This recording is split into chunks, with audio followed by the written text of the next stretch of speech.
Hi and welcome to the Lunch Break Gardener. So I just wanted to give you a quick update on the water butt. So yesterday I installed this, and last night we had a massive storm.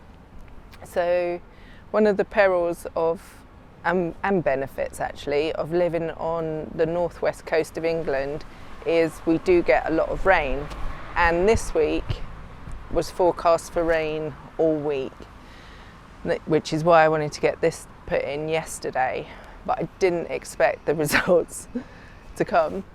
So the rain comes off of this roof here, and it's quite a small roof, but I wanted the water butt closer to my kitchen garden.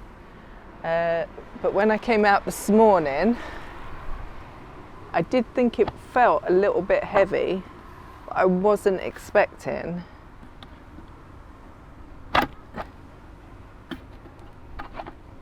it to be this full. It's full to the brim. So that's how much you can actually save with a water butt from one night's rainfall. Sounds crazy, I know. I'm not sure how many litres this is. And we have another one round the back as well. But yeah, absolutely brilliant. I'm thrilled. Not so thrilled with the sweet corn. I'm going to have to do a lot of work here to prop them back up. But they are still attached, they're not snapped, so they are salvageable. Thanks for watching. Like and subscribe if you found this useful, and I'll see you tomorrow.